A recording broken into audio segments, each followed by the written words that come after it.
Vegas Bad Boy of Podcasting is an entertainment-based wrestling program. The opinions shared are that of the host and their guests. Some celebrity voices are impersonated and usually not well. This program is not intended for kids and certain adults. Listeners' discretion is advised. You have been warned. Now let's get ready to podcast.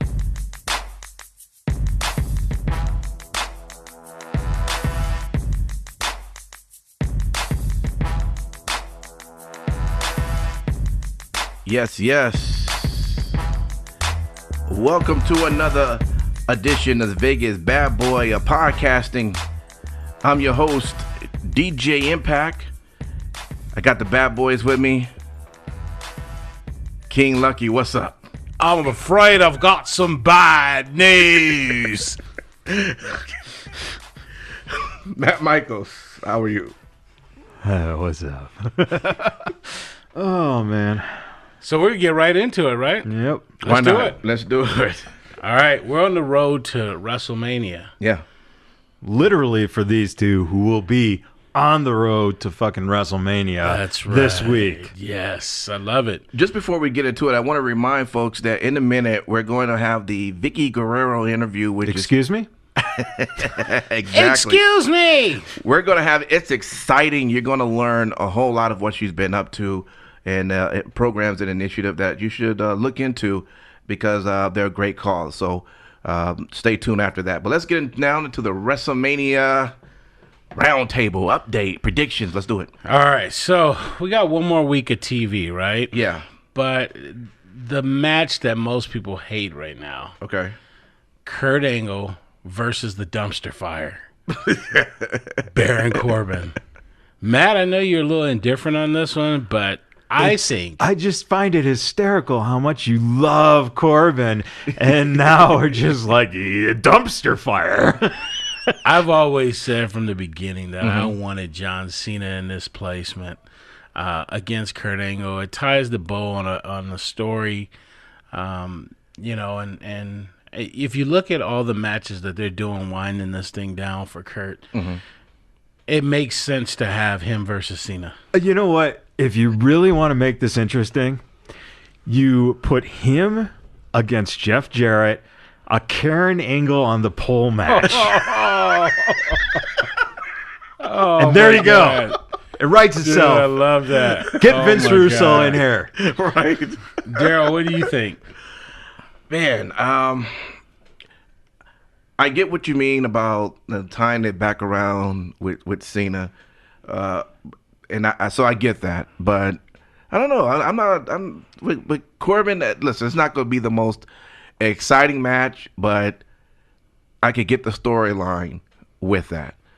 All right, you know, with the whole manager's issue and him beating him down and all of that. I mean, hey, as far as he's concerned, Corbin embarrassed him on his way out, so he wants to embarrass him on his way out. So, you know, that kind of ties that knot. A little measure of revenge. Yeah.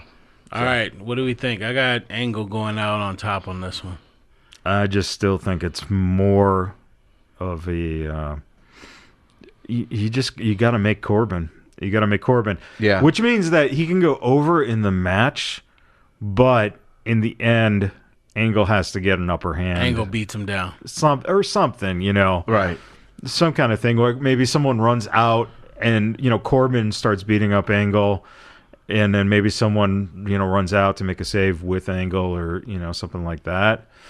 It would be, if you really want to go with something that would make sense in a realm, which would be spectacular, have Corbin start beating up Angle, have Benjamin Haas run down. Oh, God, I like that. You know? Yeah, but I like that. That's strong. But I think that you want to build Corbin as a strong asset. Yeah. Impact. Who's winning that one? I would agree on that one. I would say Corbin, you know, and Kurt either beat him down afterwards, or better yet, you know, Kurt can still show up on Raw. He's not going to wrestle anymore. Maybe he could say his farewell or goodbye on Raw, sort of. Very true. You know, just to kind of say that. of course, Corbin comes out and does a celebration, and maybe he beats him down there as well. Never know. I mean, that might Or not. maybe, maybe all of a sudden on Raw Monday night, Angle is now the general manager again. Oh, makes his life a That's living true. Makes his hell. life hell. That's true too. Yep. All right, on to the Who's Your Daddy match. The Miz and Shane McMahon. False count anywhere. Impact, I'm going to let you take this one first. Well, man, God, I would say just go ahead and give that to Miz. I mean, he's already been embarrassed the pay-per-view before, embarrassed his father as well. So, give him the upper hand. Plus, he hasn't had, since he's been a face now, he hasn't had sort of that winning sort of record as a face lately. All of his winnings is most of the time as a heel. So kind of give him that Mania kind of feel as a face win. I'm gonna go for that. See how that works. Michaels. Yeah, it's very interesting because Shane doesn't need a rub at all. No. There's no reason to put him over.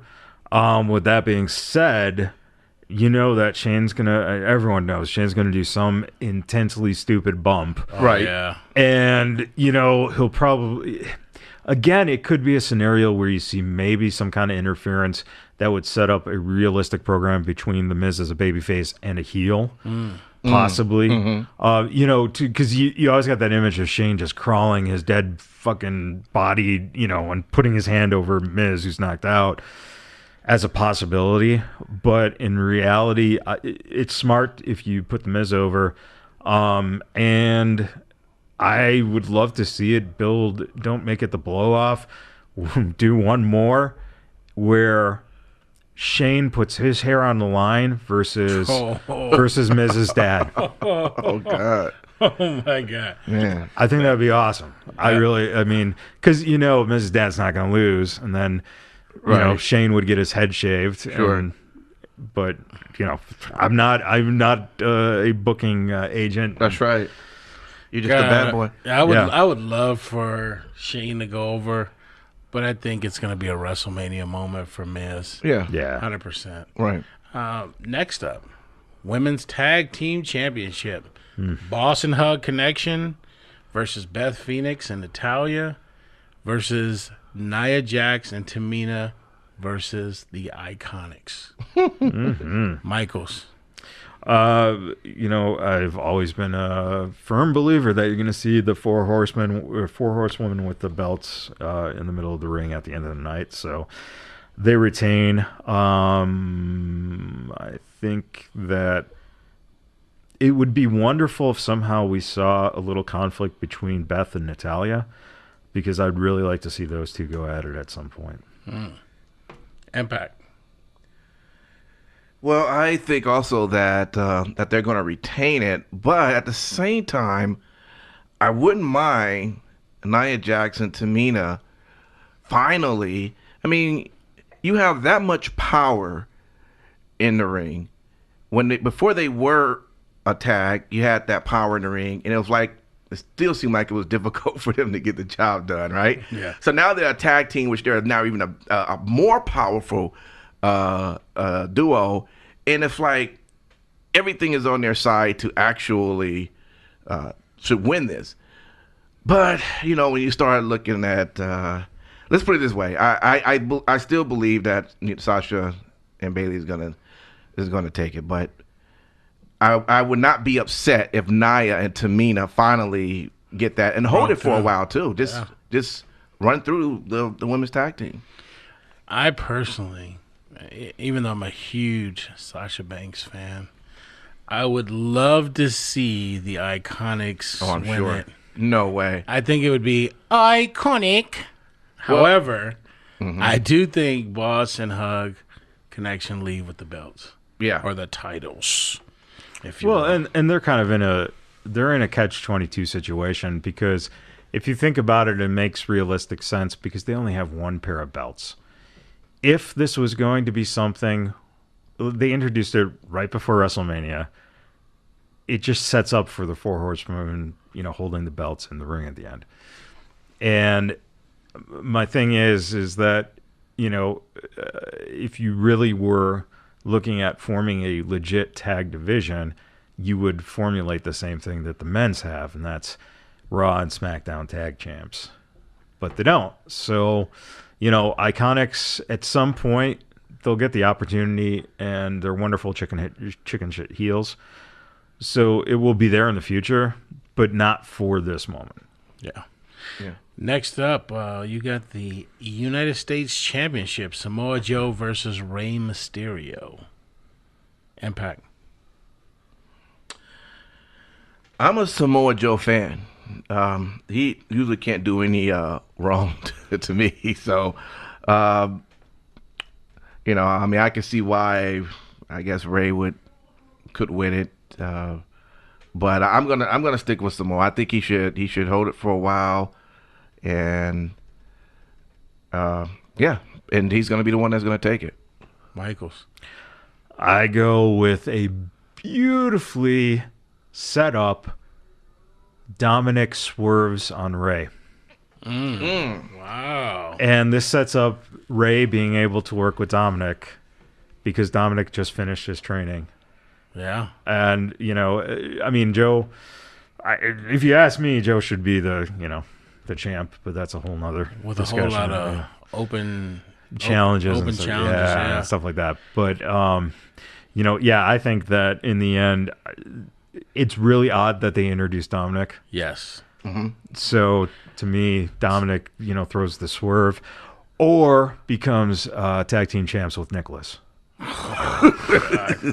I'll tell you what, if Nicholas is anywhere near WrestleMania, I swear to God, I will walk out if he appears on camera. Elsewhere, you got the Intercontinental Championship, Bobby Lashley versus Finn Balor. Let's see that demon. Yeah, That's the only way you do it. right. Because you've seen this match a couple of times now on Raw.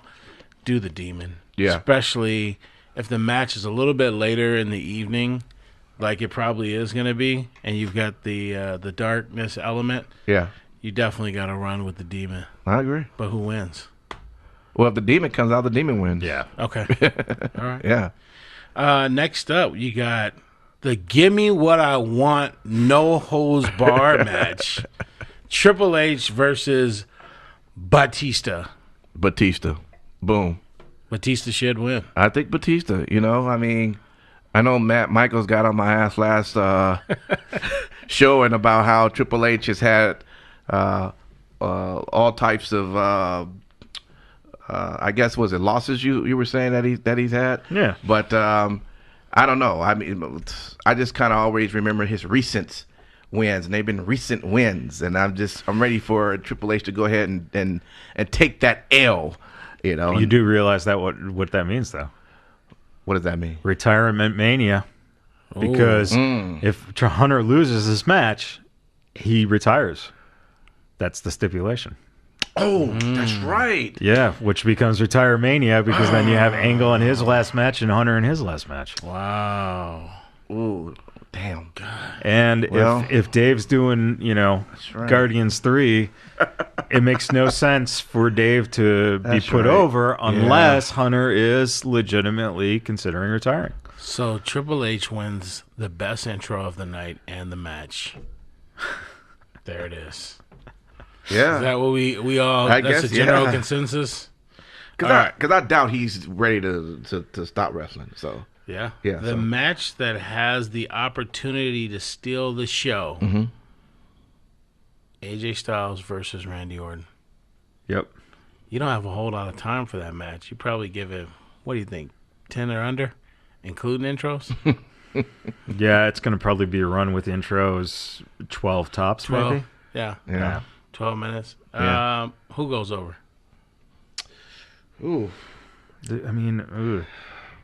That's a tough one, man. Right. It really depends how the booking is done through the rest of the show. Right. Because if AJ goes over, you get a crowd pop. But if Randy goes over, that might compensate for too many faces winning other matches. Yeah. Right. So I think that, unfortunately, with all their talent in the spotlight, on these two guys like that, it's going to end up being really just kind of the ebb and flow of what the other matches are, I guess. If you had to pick one, who are you going with Impact first? I'll start with you. Well, of course, I'm a big AJ Styles fan in that, but boy, that RKO out of nowhere, man! I tell you, I will say probably Orton. Michaels. Damn, that's a tough one. You know what? I love AJ. I love his work. Boy, I have a lot of problems seeing him go over. I'd like to see it, but I don't think they go that way. Yeah, and I wouldn't mind seeing a little Cowboy Bob out there with the cast. Oh, that'd be nice. Yeah, But they've done that too, so sure. Yeah, I mean, it's probably going to be Orton. I think AJ goes for a phenomenal forearm right into an RKO, and that's it. Yeah, that would be a nice And then the setup. feud, I think, will still continue, over the next couple of weeks on the shows. However, it'll probably, end because the superstar shakeup's coming, right? Oh, Yeah. Yeah. All right. Roman Reigns versus Drew McIntyre. Well, I think Roman Reigns' wife is a total piece of crap. Oh no! Here he comes. Yeah. That's the given. That'd be Roman all day. But it's interesting though because they've built Drew McIntyre. McIntyre is just beast. Like he just can't be beaten. He just goes through everybody and everything. So then to see him go ahead and lose to Roman, which is all right. It's not to say he couldn't lose to Roman. I don't think he does. No, you don't? I don't think he does. I think that you've built him up so much that I think what probably ends up happening is Drew does something to basically get disqualified. So you keep the win on Roman, but the problem that they're in is if Roman wins, people boo. Yeah. So for McIntyre to go at him and kind of keep, hurting him and whatnot, that would probably be a kind of secure way to do it. Yeah. But it's I really think that you just don't build up, Drew that much and then have, McIntyre, get pinned. I just can't see it being a clean win. I'm going to go with Roman getting the W. I don't know how we'll arrive at it. I do like your theory. Yeah. The way he just kind of gets maybe DQ'd. So that brings us to one of the biggest matches of the night. And hashtag Kofi Mania. Yeah. Are we buying or selling that Kofi will get the job done? Well, I'm definitely buying that for sure. I mean they went hard on Kofi, leading up to this. I mean he got him looking sad with puppy dog eyes, and it's just it's just like they sending him through gauntlets. I mean there's undertone wording. I mean it's like, man, yeah, he's just got to win now. I was reading in some of the chats and all that. Yeah, I was trying to stay away from that, but but I was reading. They were saying, well, he should lose because it's gonna take away from the next match you're gonna talk about. But I don't see why he should take that L at Mania just to have his own moment at the next pay-per-view. I know that's a nice theory, but WrestleMania is the show that you want to have your hype on. Yeah. So I don't know. I think Kofi's got to definitely pull this off, but you never know. Michaels.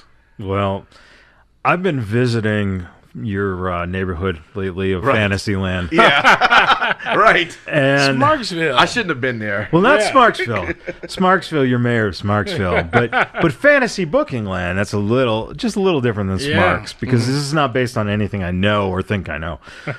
But really, if if you were to ask me, and for me to be just purely, I love when Vince comes up with shit that really just pisses the audience off. I would love to see, you got Daniel in the ring, you got Kofi in the ring, you got what's his face outside the ring, Rowan. Yeah. Rowan is, distracting the referee. Something is going on that's got him tied up. And New Day come down. They go into the ring, and they fuck Kofi.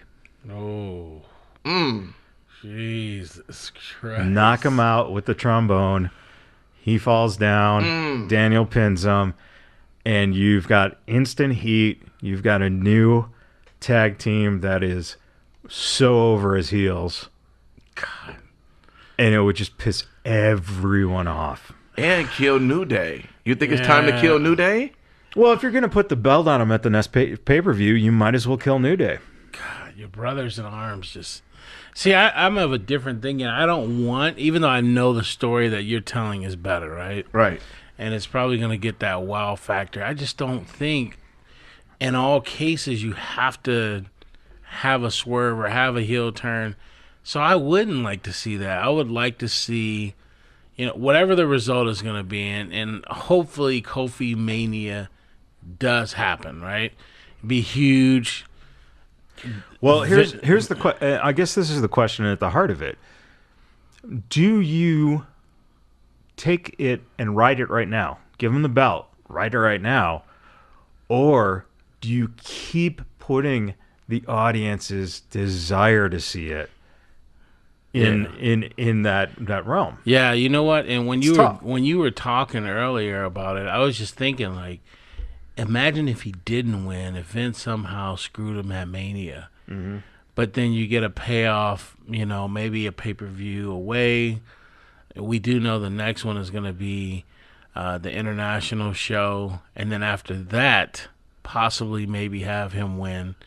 But I don't know. God, they've been building this so much for the payoff not to be there at Mania. Right. It's just kind of... And that's why I think that if the payoff's not there at Mania, the fans get more invested. I think if he wins the title, then the fans got what they want. See, and that's a weird thing about wrestling now, is that in years past, you would always build... They've only built this feud for 4 weeks or 6 weeks, right? Yeah. So when you see that the fans want him to be champ, keep the chase going. And then pick the moment that is right for him to have finally come. Because you've already got him going through all these odds. So what's the next obstacle? The New Day turn. Yeah. It hasn't happened yet. Give him that next obstacle. Now he's got to get past his brothers at arms. Oof. And they sold out to Vince McMahon. If you want to play that race angle, now you're really firing it up because they sold out to the boss. Oh. Yeah? Jeez. I was just saying. The New Day goes out and represent the WWE on a corporate level. And you telling me that they going to kill that? Nah, they ain't going to do that right now. It's the same thing like I used to say, I think John Cena should at some point become a heel, even if it's the last thing he do before he totally leaves wrestling alone. And everyone always say, nah, that ain't going to happen. Because But in this case, the difference here, John's one guy. True. The New Day is an entity.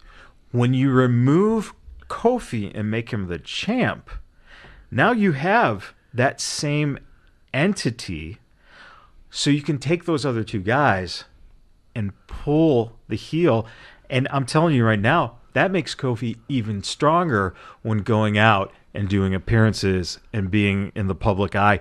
You're now talking about a guy who's going on talk shows. The three of them can't go out on a talk show, but Kofi by himself can. Wow. And that's why I think that this is where it's headed. If I'm wrong, I'm totally wrong. But if I'm right, you fuckers in New York better give me a call here soon and get me on your staff because I already know what's going on in your minds, if I'm right, but I'm probably wrong. Well, we got a little bit about 7 days there before we find out. So the last match. Well, we got 2 matches. Whoa, everyone's skipping this one. I think this is the sleeper match, man. Oh God, I can't believe I just did that. Okay, I do think, and it's gonna tie up the angle from 31, WrestleMania 31, Brock Lesnar versus Seth Rollins. I'm just gonna throw my hat down and say Seth Rollins wins. Hell nah, Brock Lesnar wins for sure. Nobody can beat. Listen, by the way, I'm not a Brock Lesnar fan. I've been wanting that belt off of him a long time ago. And it seems like it's just not going to leave him. So, and I don't for some reason believe Seth is going to be the one that whenever they do take it off. Now, I know there's been a bunch of talk about, I guess it's about time for him to get back in the UFC. Yeah. So I guess if that's the case, then that's a possibility. But I don't still see it happening. My thing would be, if not now, then when? He's only contracted a certain amount of dates. True, and it probably should be now. So you don't take the belt off of him. You just keep it on him in terms of that. Keep pissing the fans off. Yeah, but I think what it comes down to is you have 3 championship matches now that are they had a hard enough time when it was the belts. Became 2 championships, right? Yeah. And now your main event was, was it the World Championship or was it the WWF Championship, WWE Championship? Now you got the Women's Championship that's the headliner. So now you got 3 main events essentially. Yes, you do. So then you go, okay, if Kofi gets the belt, Seth doesn't win. Okay. If Kofi loses, Seth wins. Oof. That's where I think it comes down. So if you look at that scenario, right, Kofi, going back to your scenario, would benefit more from not winning that night. And Seth would benefit more by winning. Yes, his actual trajectory would continue to go up. And would bring him up further, and it doesn't diminish. It doesn't diminish Brock Lesnar in any means. I agree. Yep. I agree. Damn it, I hate Matt Michaels. He's so damn smart. But see, that's the thing.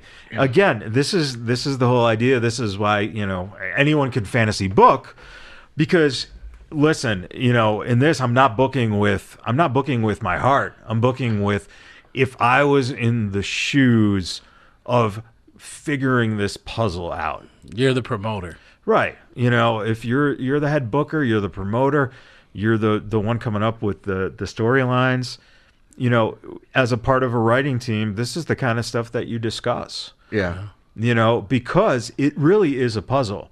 And in all honesty, the best you can hope for is that the audience enjoys 75% of it. Right. Yeah. If you pull off 75% of an approval rating, you're doing good. What I think could happen, so it doesn't make sense, right, for Kofi and Seth to win. But you know what may happen? Kofi and Daniel might end up having their match a lot earlier in the show. They may pull that off, and if it happens earlier, then and you Kofi could wins, get both. Right? He gets his excitement early on. Here's your problem. Okay. Damn it! Here he goes again. Go ahead. And that's a scenario that I brought up right away, and that is, you have a main event after that where Becky most likely is going over. So you would put, I personally would put Brock and Seth earlier, have Seth go over earlier. And maintain the crowd. Right. And then if Kofi gets screwed, everyone's going to be pissed. Right. Which is going to get you then into the main event. And you get the high going into the main, or after the main event. Right. Because you leave with Becky on Lynch. top. Yeah, which is everybody's favorite. So, I mean, just right into it. Charlotte won last week the belt from Asuka. What the hell is going on? Right. Why? Why do we think that happened? WrestleMania moment. And this is, I think it's smart because there is not a WrestleMania moment you can point to right now that you can off the top of your head go, this was a woman WrestleMania moment. Mm-hmm. Not a single one that you can just come up with. You got to sit there and you got to think. And you got to go, okay, this may have been. This closes the show. Mm-hmm. And think about, the stories of Sasha and Bailey, how they would tell stories now in interviews about how they looked up to certain wrestlers all these years, right? And that got them into it. You are absolutely creating the next generation of female wrestlers with that iconic image of the four of them standing together in what they built, holding all the titles together. It's going to be fucking amazing. I'm going to play devil's advocate for a moment and go with this theory that I heard. It's a rumor. Okay. Right? That they took the belt off of Asuka to do a unification stipulation at Mania. Whoever wins the belt, they win both the titles, right? And that's so hard for us to predict right now because until Raw or SmackDown, we don't know if that stipulation is in. Personally, that makes little to no sense in the fact that your women are your hottest thing right now. Yeah. So eliminating that title, it doesn't make any sense because you have so many women. Unless you take and do away with one title for the men and the women because you have Fox coming up this fall, right? So now the champion goes to whatever show. And there's a rumor that there may be a king or queen of the ring. So now you just have one title, you have a bracket full of challengers, and they go after it. That's the only way, to me, that would make sense. Where are you getting it? Raja.com. I actually read a couple of different sites. And you too can be a sponsor, Raja. Yeah, Raja. But no, so the stipulation, I've seen it on a couple of different sites. But to me, that'd be the only reason why you do that stipulation. And just out of curiosity, did you hear this like yesterday around there, or like the last day or two? No, this was probably sometime within last week. Okay, because I think what's going on is there might be a tease because it makes a little too much sense that everyone kind of figures Becky's going to win. So I think what you're doing is you're seeing a little tease being thrown out there because Charlotte did post a pic of her with both titles, saying something like, "Wouldn't this be nice?" But that would make sense too. If you didn't put in the stipulation, Charlotte could win the match and walk off with both titles. Very true. Right. Piss a whole lot of people off. Could. Yeah. I could. If you really want to go heel heat, I think that's brilliant. But again, I really think that in WrestleMania 20, the thing that people still talk about is that ending picture, that shot of Eddie and Benoit going through all that they went through to stand together champions at WrestleMania. And then Sasha and Bailey would come out. Exactly. Wow. Because Becky and Charlotte would, they just finished wrestling each other. It would be a stare down at first, and then there would be that congratulations and that hug, and then you'd see the two of them come down, and it would be the four horsewoman, it would be that moment. And then if you really want to mark out, that's when you then have Rhonda at top of the ramp looking all pissed off, and her girls come out. Oh my god. And now you have a stare down moment, and I just set up your whole fucking 6 months. Yeah, exactly. Yeah, you did up until SummerSlam. Yep. Yeah. All right. Well, I mean, whether or not any of this shit happens, who the fuck knows? we're in fantasy land. But you are absolutely right. You're in a fantasy, you're in a fantasy land. And at that point, you can, I mean, we could say that Hogan will come out and, rip his shirt off. And if you really want to go race angle, you have Hogan screw Kofi. That would be brilliant. Hey, just one last thing, okay? And I totally forgot about this. But Elias, who is going to interrupt Elias? And then we're going to end this thing off. Well, I know who you want to say. If you smell. Right. And that's what's not going to happen. Oh, so God. Sorry. All right, Michaels, who you got? Y'all going to hate me for saying this, but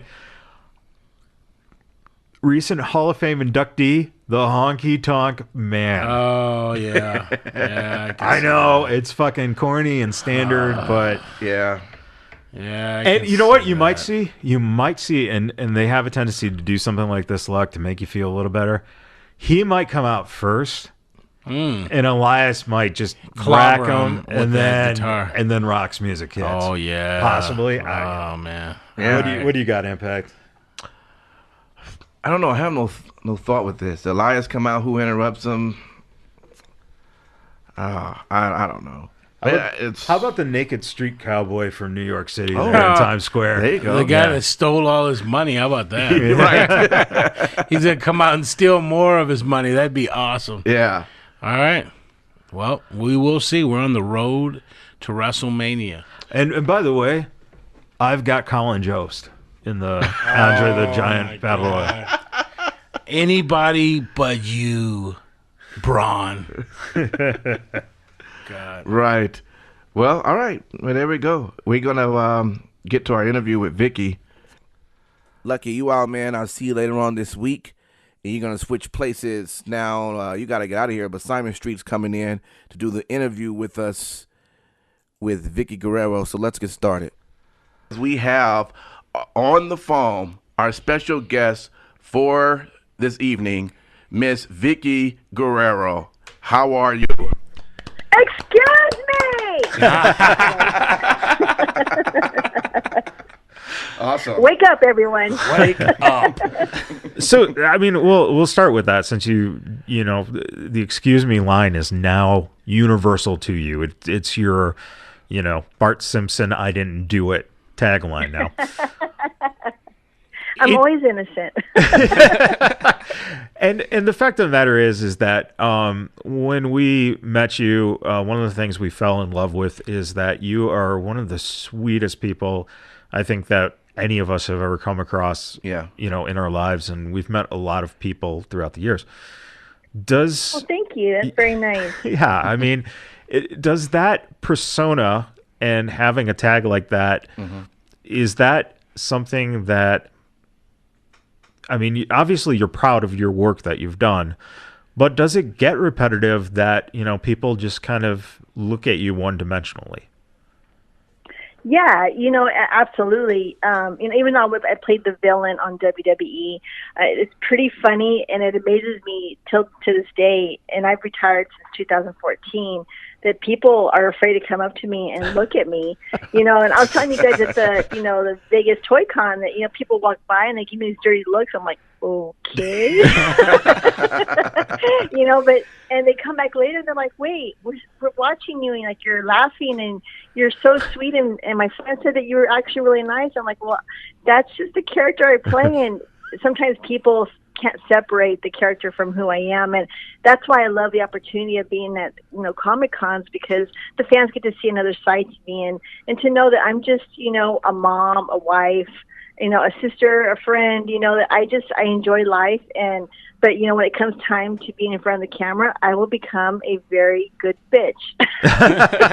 Right, exactly. So let me ask you, and I've acted since I was little, since I was about 5 years old. So I've had this experience where I've experimented when you attach your actual name to a character that you're portraying, it brings that blurred reality. Now, if you were playing, someone called Lisa Rodriguez or something generic like Right. that, it would be a character and people would look at you, oh, she plays that character on TV. But Vickie is a different person in real life. So when you're going out and about, even to going to like school functions for your kids, the grocery store, just out and about town, what was that experience like during those years? It was horrible, guys. I mean, people didn't want to help me, especially like the store, clerks, and they were like, "Oh, I know who you are." Wow, That's horrible. But there is a blurred line. I mean, especially when people are such strong fans and they believe in the product. Right. And, WWE is entertainment, and they live for this. Monday and Tuesday nights and on pay-per-views. That's all they know. So when True. they see these people, on TV, they think, oh, this is all they can be. So, and actually, backstage, everyone is just a regular family member that's, working, taking care of their kids, and everyone has their life stuff that goes on. And we're there to, help each other out. So we struggle like everyone else does, and we put our pants on the same way that everyone does. And so, we're just like everyone, except we just have a character that we play. And it's kind of, it's hilarious to me sometimes when they still hate me. And I'm like, dude, you got to grow up. Right. Hello. Well, and yeah. Well, I was going to say, in that backstage atmosphere, I'm assuming that that's one of the strengths that Eddie had, was that people fed off of that feeling of, what he had in terms of when he, came back and had gotten through his addictions and problems, that they saw who the true person was. And I think that probably endeared him to the locker room. Was it the same then when you came in? Was it, almost that extension of they loved him so much that, you're his family, you are now our family, we love you as much too? Well, that's a really great question because, being Eddie's wife before I became in front of the camera, we are a big family, and, all of our kids grew up together, and there's the wives that, sat backstage and, we kind of took care of things while the guys went out and performed. And Eddie was very rare and unique, and for the fact that he was the one who would open his Bible in the middle of the locker room or in catering, and he would have a Bible study. And pretty soon, a lot of people, a lot of the guys are like, hey, what is it that you have that you're so happy? And, how'd you get through your struggles? And Eddie would just tell him, I read God's word, and that's what's helped me. And he was a true testament to loving God so much that he was, he carried that identity, throughout the backstage. And so when I came in, I already knew everyone, so it wasn't like they were strangers to me. It was definitely a different relationship because now I'm in the locker room, and I'm part of the the problems and the solutions, and I was kind of the mom, so when there was a problem with one of the girls, they're like, hey, Vickie, can you go talk to her? I'm like, wait a minute, I may be a mom, but but yeah. And I did take I took that with a big heart because a lot of the girls were young, and I was happy that I could give them some advice, from my point of view. But it's a big family back there, and it's a very sacred environment where we take care of each other, and we kind of protect it because that's our only privacy, in our whole life besides being at home. Because when you're out in public and of course performing, you lose your your privacy and security, because the fans get to have a part of you. So the backstage is something very sacred. Right. Yeah. And you mentioned something there, and I think this kind of ties in nicely, of being kind of like the mom figure. And I know that some of the talks you're doing now involve kind of being the coach to young people in terms of self-esteem and confidence. What is it that you're doing with that nowadays? Yeah, I'm very fortunate to have the platform of being with WWE that I'm able to be a public speaker now, for kids and for even for women that are in emergency shelters. And it's really important for me to be the role model for other parents to, to start teaching their kids young to show that their child individually has their own beauty and talent. And I think it's really important that the parents need to be involved with the kids. You know, who's their friends? You know, what are they watching on their phones? What are they watching on TV? Because social media and the television, you know, just the environment can really, you know, put a lot of things into kids' heads. You know, they can it can decrease their self-esteem, their confidence, and there's the cyberbullying. And then there's, you know, kids thinking that they're not ever going to, you know, be someone that they see on TV. And I really believe strongly that, you know, as parents, we should always identify that each child has their own beauty and talent, you know, within themselves. What would you say if, you know, a child or a parent is listening, and hopefully a child isn't listening, because we do get a little vulgar, but if a parent is listening and they notice, you know, maybe the child is a little distant. I know my dad was surprised years later when I brought up the fact that in school there was one kid who always called me, my name's Matt. I've always been Matt, or you know, but one kid would always call me Mikey, and it made no sense to me. And he would just make me feel so uncomfortable, and he'd say really, you know, just things that were just inappropriate, like about like masturbation and stuff. Really, you know, things that make you feel like weird and odd and out of place. But then you have no one to turn to. At that time, you know, bullying wasn't something that was looked upon like it is now. Yeah. So I didn't know where to go. And when I told my dad this years later that, hey, you know, in school I was even bullied, and I'm sure I probably, without even knowing it, was a bully as well, you know, to someone who had some insecurities or something. So what would be the important advice you would have, you know, to parents listening about, you know, bullying in kids? Well, I think my advice is that, you know, as parents, we're busy anyway. You know, we have the jobs, and, you know, we're up earlier and we're the last ones to go to bed. I think it's always important to let the kids know that they can turn to us, whether it's good or bad. And, you know, me having two daughters, you know, and having their friends know that Eddie Guerrero was their dad, and, you know, that I was on TV, they went through a lot of trying times. Yeah. But the most important thing that they knew was that, you know, they could come and tell me. But the one lesson that I try and reach out to parents is that you have to be involved. You can't just depend on the teacher or the administration to take care of it, because a lot of parents will say, well, just go tell your teacher, you know, and they'll take care of it.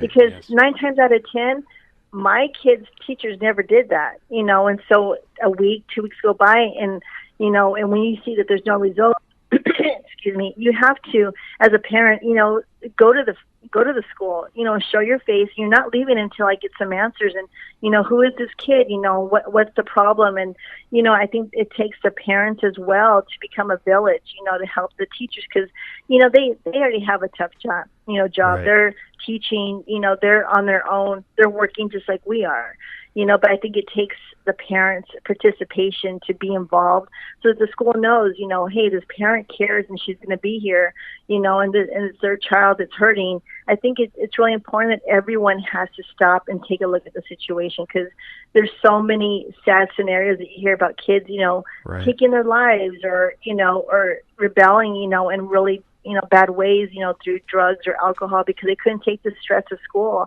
And I just feel like we should just be more involved, you know, to take care of it when it happens, and not just give it to someone else to take care of. Right. Yeah. So, you know, Vickie, you know, and this is Simon Street, by the way.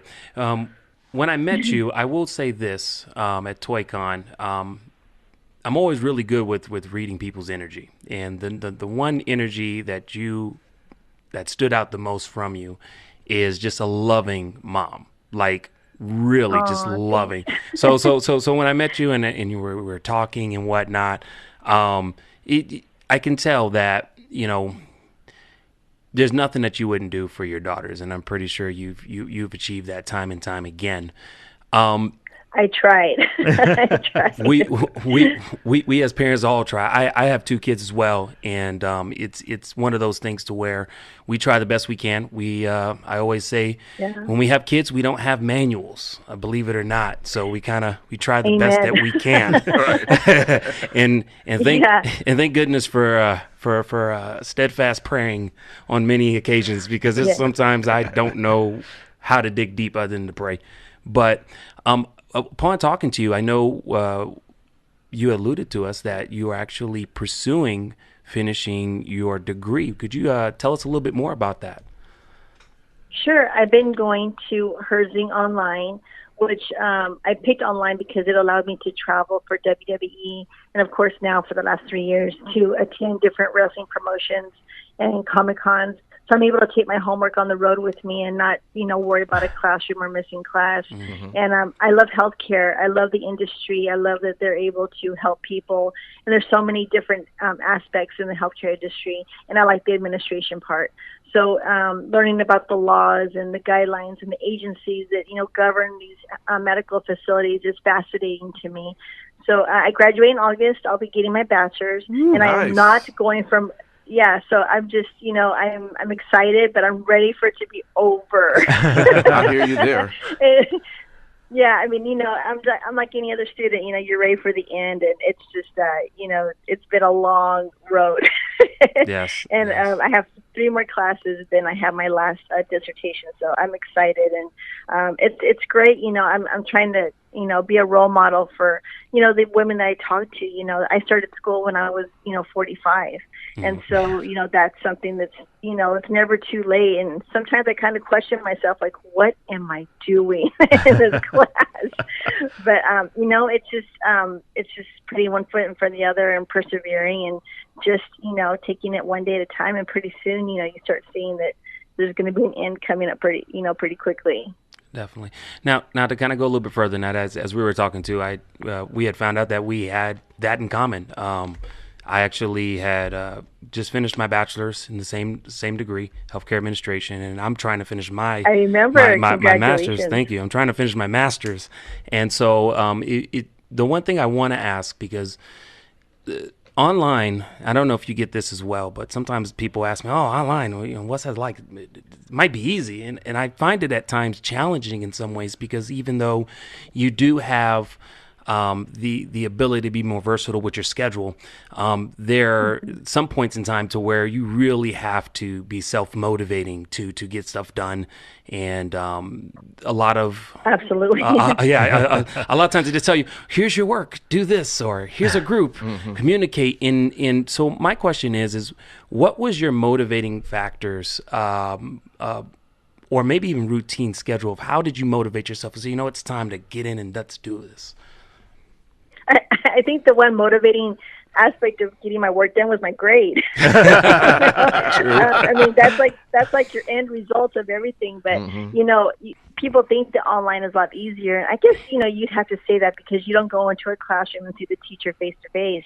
It takes a lot of self-discipline. I mean, if you don't do the work, and no one else is going to do it for you, and it's a lot of making yourself sit down and do your work. And I've had to learn how to manage my days because of flights, and sometimes Comic-Cons are 3 or 4 days. Right. I've had to work ahead. It's all in time management. It's all about, how is this week going to work when I can't be in school for 3 or 4 days? Because, as you have posts, there are deadlines for 3 different days, and there's the homework that's due. And so, it takes a lot of discipline and planning. So I always walk around the calendar, make sure that I have, time, and, I'm up early. I'll get up sometimes at 4 o'clock in the morning, work till 9, and then I'll get ready for the Comic-Con, and then work till 8, and then you go back into the homework again.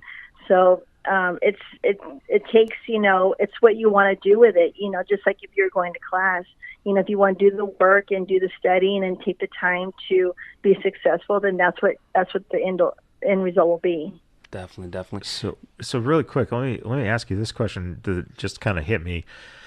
Everyone thinks of being on the road as tedious, but at the same time a little bit glamorous from an outsider's perspective of like, they get to go here and do this. does doing so yeah does doing something like taking classes trying to achieve a goal, would that even be something that, like, if you were full-time with WWE and going from town to town, would that be something that would be advised for, people who, might be on the road doing pro wrestling, or even if it's, entertainment and some, where you're going around stand-up comedy or a band or something, to stay out of trouble, right. And to give yourself a goal and focus when you're actually not, doing, a performance or, meeting fans or whatever it is. Would that be something that you would like advise, to have something where you can focus outside of the limelight? Yeah, absolutely. I mean, if you're willing to, first of all, college is expensive, so for the money that it costs, right. If you're not serious about it, then don't do it. That's what I've learned that the hard way, because my student loan bills are outrageous. Wow. They're frightening, so I mean, aren't they? And so gosh, I have to pay this off, in years after I graduate. So I want to make it worthwhile. But I suggest, that if you're going to be, I did homework, in the airports, on the plane, in the hotels, and it was hard at times. I'm human, and everyone's going out and having a good time, or everyone's meeting for dinner.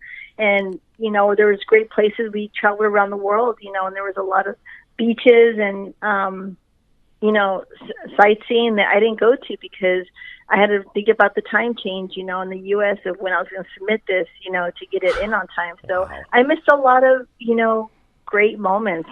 But, my true friends that were around me, they understood and they supported me.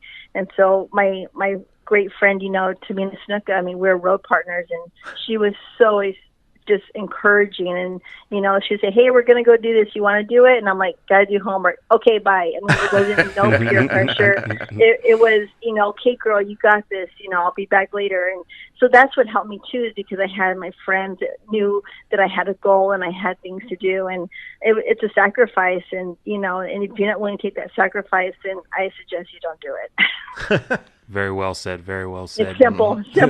Keep it simple. Very well said. The one thing that, if you can answer it, it'd be great, because it's something that I asked myself when I was getting close to where you are, getting to graduation. What do you imagine you may feel? And if you can describe it as well, great. As anticipation is probably increasing, obviously, of not only getting finished, but actually, wow, I've actually accomplished this. It's time to graduate, get my cap and gown, everything. Kind of describe to us what you may anticipate you may be feeling. I think a sense of, I don't have to open up another book again. Amen to that. No more late nights of studying, but I think that to being proud of myself, that I finished to the end and I did the work. This year, when we walk in New Orleans, that's where the nearest campus is since I go online. And this year, my daughters and, her husband, my oldest daughter is married to Aiden English. And so my youngest daughter, Sherilyn's here in Houston, and my husband's planning a big party, in New Orleans for me to celebrate. Awesome. So to see that my friends and family are going to be there to, clap for me as I walk across the stage, just that in itself, and having the love and support, it's just going to be overwhelming and gratifying for me. That's beautiful. Awesome. I know you will cherish that moment. Don't ask me about later on that night, because I may not remember it. You know what? I'm going to tell you right now, you deserve it, because on mine, when I got my bachelor's, I did not remember what happened after 12 o'clock. And it was bad. What was your... it's well deserved. Yes. Vickie, let me ask you, what's your degree in also? What is it's healthcare administration. Healthcare administration. Okay. So that's going to allow me to work in a practice or a medical facility and take care of the health information technology and all the administration, that goes with the practice. So, there I am being in charge and in control. So it's right up my alley. That's perfect. You'll be great for it. I can already sense that about you. You'll be great about it. And I will tell you this, as you already know, doing the research and whatnot, that is a field that it will grow. As most people who may be listening that don't know, we've only gotten through so much of our baby boomer population. By the time they get older, I don't know if you're thinking about going to geriatric care as much, but I do know in the geriatric side of healthcare, we're going to be getting a huge, big boom in the year 2025. And they're going to need a lot of people with your set of skills that can be able to manage, can be able to constantly deal with the different updates and protocol and compliance for healthcare. So they got a good one in you, and I know you will definitely do well in that field. Awesome. Thank you. Yeah, You're welcome. my love is going to be in the nursing home. I have a father right now that's diagnosed with Alzheimer's, and he's in a nursing home. And so I've been very attracted to, being part of the administrative, aspect, in the senior homes and the nursing homes. There's so much attention these patients need, and it's a horrible disease that they go through, but to be able to be part of the solution and to help them is something that's close to my heart. So we'll see where this takes me. Well, definitely in with that too, I found another thing that we have in common. I had an opportunity to take care of one of my grandmothers who suffered from Alzheimer's. And as you stated, it's very difficult to see in that, and having administrators that can understand and empathize with not only what the individual is going through, but also to family, and even pass that on clinically, is providing them with quality of life that they deserve. It's a horrible disease. Yes. It is. It steals all your loved one's mind, and it's unfair. How some people are diagnosed with it. Mm-hmm. Right. Speaking of, listen, I don't even know how to transition into this, but because it's a very serious topic, and that was, you kind of touched on a little bit, and that's abuse, and living through and with loved ones who've gone through either their own personal drug addictions or alcohol addictions, or even working with women who have been in abuse shelters. When I was a kid, my mom, she used to teach aerobics at the Richard Simmons had clubs across the country. Oh my gosh! Yeah. I know. Yeah. So and she would teach at this Richard Simmons club, and I got to be good friends in what would be like a daycare kind of situation with this one kid. And my mom became friends with his mom, and her name was Sandy. And Sandy, I was about 12 years old or so when I realized that she was in an abusive relationship. My mom tried to explain. And she would do the typical, he hits me, but then I go back to him. And that went on for a long time. They tried to convince her and get her help. And then one day she finally just kind of woke up and decided, you know what, I've had enough of this. So she moved in with her parents. She was with her parents, had the kids there. And her husband one day showed up, and the parents fell for the whole Mr. Nice Guy act. And unfortunately, they went out to walk the dogs. And my friend, who was just a 12, 13-year-old kid, saw his dad shoot his mom dead. And oh my God. Yeah. And then luckily he didn't turn the gun on him, but the guy took off. And this was in Illinois. He ended up in Indiana and I believe Michigan. I think it was 3 different states. Then he just randomly killed people like at gas stations. So he killed about 4 different people until the cops finally caught up with him. And I'll never forget it because the guy's name was Roger Moore, like the actor. Oh, what a name. Right. Wow. So I was watching the Chicago Bears play a Monday Night Football game, and I'm watching, and then you see the news teasers, and there was this report on this Roger Moore who was being chased by the police. And I ran into the living room. I said, Mom, they're showing the thing about Roger Moore and Sandy's husband. And she's like, no, they're not. She didn't believe it. They stayed up. I went to bed. They stayed up to watch the news. And sure enough, they found out the story, and he eventually died. But the fact of the matter is that, unfortunately, in that case, even when I told the kids the next day that this had, was going on, this had happened, that I knew that person. The kids didn't believe me. They didn't believe. Wow. So there was so much just denial around it. So what has drawn you into these, what has called you? Because for me, that's a very important thing, because, I was young when this happened and it affected me. What has drawn you to these different stories and making this, something that you're passionate about? And do you have any stories yourself about, these kind of things? Well, I think now that, there's a saying, if you see something, say something. And I think that's really important. And there's so much awareness probably within the last 5 years, that people are starting to speak up, when they see something that's not right. And it takes a lot of courage for a person to report something, because a lot of times we're taught, if it's none of your business, you don't get involved. And I'm very aware of, being on that abuse side. Eddie had his demons, and, even though he was an addict, Eddie never meant to hurt anyone or be destructive, so the emotional and the physical abuse, I did have a part of that. And I didn't know how to reach for help back then. That was in the, 1999. I mean, there was way back when where no one would even say anything. Yeah. And I didn't even know how to ask for help until later on you start, I had some therapy done, and I was part of Al-Anon and going to Eddie's, AA meetings. You start learning how to identify things and, how to find your voice. Right. And I think it's just really important that, that we're able to speak of these things, because people can say, oh my gosh, I'm not the only one that's, going through this. Because a lot of people isolate, and they pretty soon they just feel like they're the only ones that are, by themselves, and they can't say anything. And I'm very open, especially with the women's emergency shelters, to speak to them, and even to young girls.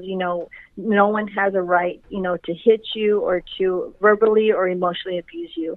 And even through my daughters, when they're dating, I see different signs and I see things going on, I pick it up right away, and I'm speaking on it, and I'm letting them know, hey, I'm seeing this, tell me what you're feeling. And even my daughters, they didn't know how to tell me some things, because they knew I'd probably kill the guy, because that's mom, and I'm really lucky that, we have a great relationship where we're very open, and we can see things and say things to each other, so I was that mom that was in everyone's business, and if I didn't like something that the guy did, I said something, he wasn't going to dictate how he was going to treat my daughter. And, when they're in my house, I have say in it, whatever I want to say.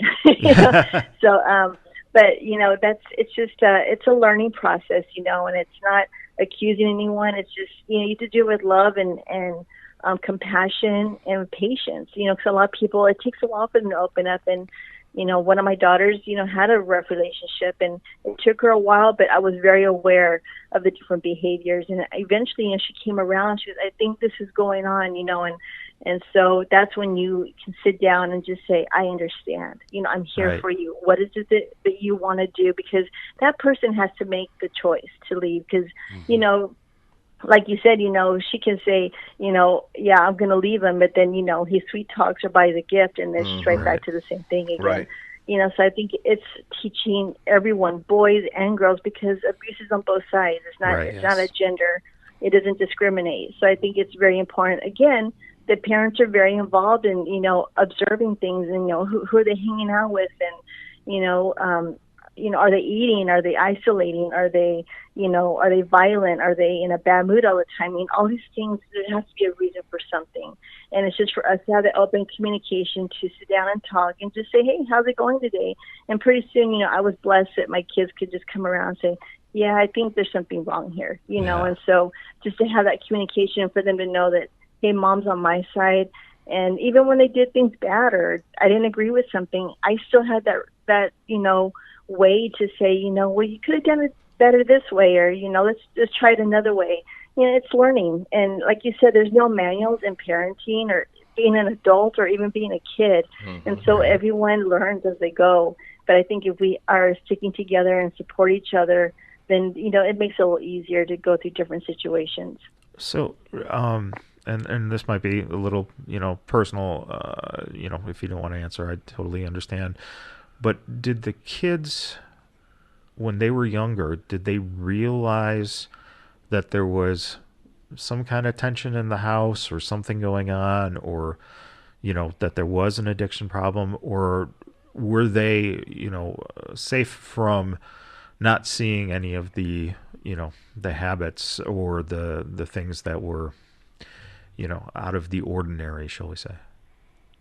Well, I learned that I underestimated my kids all the time, and after, talking to them, they came around and told me, well, Mom, I knew that something was wrong with Dad. I knew y'all were fighting late at night. They, there was times where, Eddie was, going through his stuff, and I would always have a bag packed, and I went to the hotel with the kids, because there was just, you just, I took care of them that way. You get out of the situation. And it's really hard, things that we went through, but it also helped me to let them know that I'm always going to take care of you. And Eddie never did anything intentionally. Right. It was the drugs and the alcohol, and that's where the compassion comes in. But at that time, I didn't know it, but they did remember a lot of things that went on, and they always asked, well, I didn't know why this was going on, but now is this right? Is this what was going on? I'm like, yeah, it's just one of those days that you're right. He was having a bad day.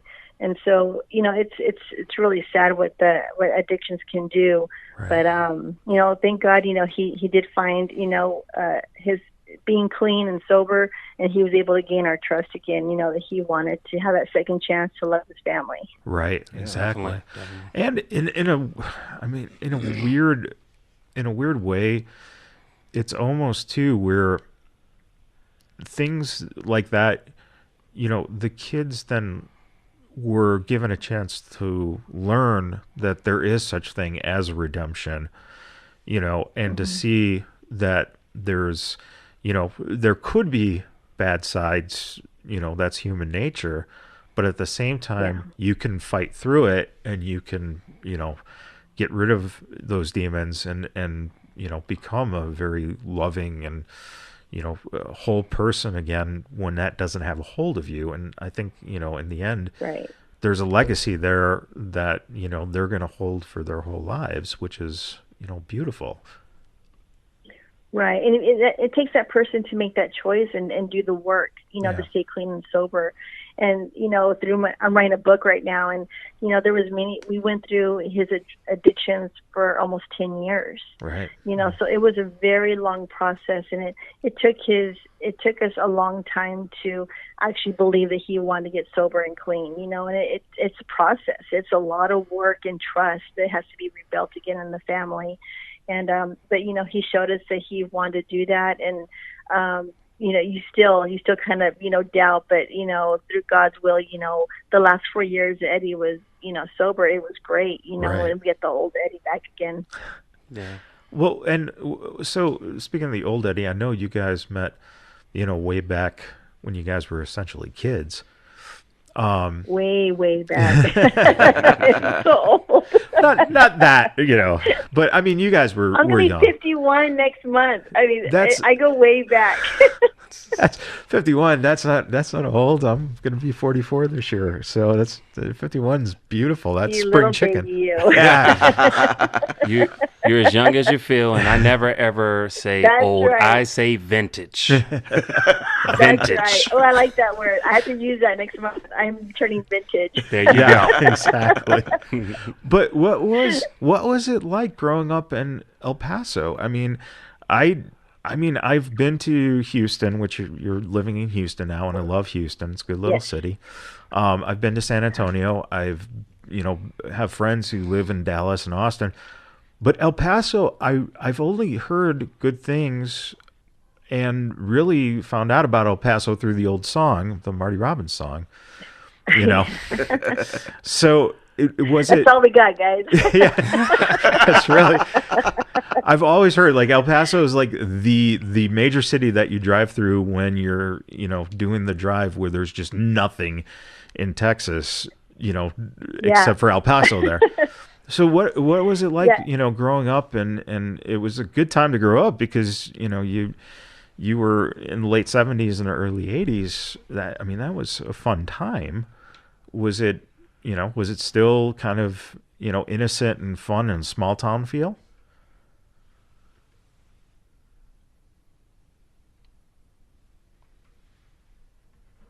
You still there, Vickie? Oh, we dropped. Oh, that's okay. She calls her back. Okay. Did we lose you there? Oh, I don't know what happened. I don't know. Weird. You were talking. I'm like, hello. That was weird. So, so basically, the question is, what was El Paso like? Was it still a nice little, small town feel? Was it, what was it like growing up? Yeah, El Paso only has one major freeway going through it. And so that was the big joke. When you're on I-10, once you pass a city, you're done with it. Like, there's nothing else to see because desert starts all over again. But El Paso was home. It was great. All my tias and aunts, they made the best Mexican food, and there was a party for everything. I met Eddie on a blind date, so I grew up in a city called Horizon, which is Lower Valley. That's where all the cotton fields and the farmers worked. And then Eddie grew up in the city, and he went to Jefferson High School. And he was a little more rougher looking, the guys in my school had haircuts that were like above the collar, over the ear. The buns had to be, bun to the top one. We had a very strict dress code. And when I met Eddie on a blind date, he had long hair past his shoulders, and he had the cowboy boots, and he had muscles. And I was like, I've never seen muscles on any of my friends at high school. And when it was a blind date, we met at a nightclub, and I told my best friend, I'm like, look, we don't like him. I think he's going to be a loser. We're out of there. She's like, yeah, it's fine. We'll go to the next club. And we got there, and I saw this big guy just standing there with these muscles, and we called Eddie, chicken legs, because his legs can never get big as much as he worked out. We called him, pollito, which is Pollito. chicken legs. Chicken legs, yeah. And so from the cowboy to the city boy that I met, I was just like, oh my gosh. I was like, we're staying. I broke curfew that night. My dad was so upset that I was supposed to be home at 1. I didn't get home till 3:30 because we just talked in the parking lot, and my best friend was even like asleep in her car because she was like, just wake me up when y'all are done. Right. But it was a small city, and everyone knew everyone. Me and Eddie played in the playpen when we were 1 year old because my grandfather made his dad's wrestling robes and boots. Oh, wow. And he had a famous leather shop, and my mom used to drop us off there, and they'd watch us, and Eddie's dad brought Eddie, and we'd play in the playpen. So it was a small city, and everyone knew everybody. Except I didn't know who Eddie was when I met him. Our families knew each other, but it's how small it was. So someone knew someone when you grew up there. Well, it's so funny that you say that last line. In part of my earlier childhood, before I moved to Vegas, I lived in a small city in Louisiana called Lake Charles. And so I understand exactly. You probably might have been there. It's almost the same type of feel to where, I would be interested in meeting somebody, or I would meet somebody, and my families would know all about her family, who she was, who they went to school, and they would tell you this whole dialogue. Unfortunately, in my case, I always found out it was like a cousin, so it just X'd that one out. But Oh, man. Yeah, they would know everything about you, so it could be good or bad for you, right? Right. Yeah, because they would tell me stories like, it's like, oh, because they call me, by my real name, but they would always usually just say, like, oh, we know him when he was a little kid. He was always getting in trouble. Or I was like, man, it's like I got a dirt sheet already. I'm only like a teenager. What's going on? Yeah, thank God they didn't have internet back then. Oh, you know, I'm there. And but it was great. I mean, El Paso was.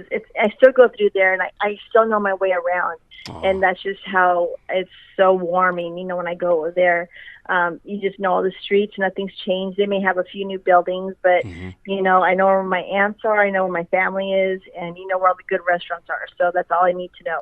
What's the best restaurant? So for anyone who's listening who happens to get out that way, what's the best restaurant in your opinion? Oh my gosh, it's a hard close between Chico's Tacos and Carlos and Mickey's. El Paso has the best Mexican food. Ooh. I still can't find good Mexican food here in Houston. Right. Yep. Yeah. Wow. So let me ask you this question. We've talked about, your first marriage with Eddie. You are currently married now, you know. Yes. Can you tell us a little bit about that? You know, for those that aren't listening, she is married to Chris Benson. For those who Yes. don't know, he was a pitcher in baseball. But I'll let you talk a little bit about that. I used that for a while, but it didn't work for very long. No, but you know, when Eddie passed away, I dated, you know, a couple of times, and it's hard when you're in the position that a superstar is, whether it's a musician, a wrestler, an athlete. You know, sometimes people want to date you for that motive that they're going to get something out of it, you know, because they're dating notoriety, or, oh, guess who I'm dating? And it's out of, you know, for their own fame and fortune. And so I kind of gave up on the dating scene, and I was probably the last 3 years before I met Chris, I was single. I got tired of the dating scene. I didn't do the bar scene. Right. And I just kind of got discouraged, you know, because I felt, you know, when they recognize who you are, and like, oh, you're Vickie Guerrero. Yeah, I want to go on a date. You know, just like, I'm out of here. Man. So I turned to online dating, you know, and I kind of surfed around and swiped left and swiped right, you know, and some of them caught my eye. And I went to Plenty of Fish, and actually one of my girlfriends had created the profile. She's like, just try this one, you know, because Christian Mingle, they ain't all Christian on there. I'm just going to say that right now, because Thank you so much for saying guys on that. that site. Oh, yes. Thank you for saying that. I used that site, and I said the same thing. Yeah, I was like, I don't think they're loving Jesus right now with their profile. No. Yeah, so there were some nightmares, you know, that I met. But, you know, when I met Chris online, and he didn't know who I was. I don't do any wrestling, you know, advertisement on there. It was just a couple of profile pics, and we kind of communicated, and then he finally just called me. He's like, look, I'm tired of logging in just to talk to you. He goes, can I have your number so we can just have a normal conversation? And I think within 5 minutes, he called me after I gave him my number, and his Southern voice and just great attitude just won my heart. And he knew nothing of wrestling, which I loved it even more, until he started worrying a little bit when we go to dinner or out in the public, and people are coming up saying, oh, can I take a picture with you, or can I have your autograph? And the first 2 times, you know, he was like, okay, like, are you all right with this? I'm like, yeah, I'm fine. And then after a while, like a month, he's like, all right, okay, now I've known you for like 3 weeks. You need to come clean. Like, what is going on with you?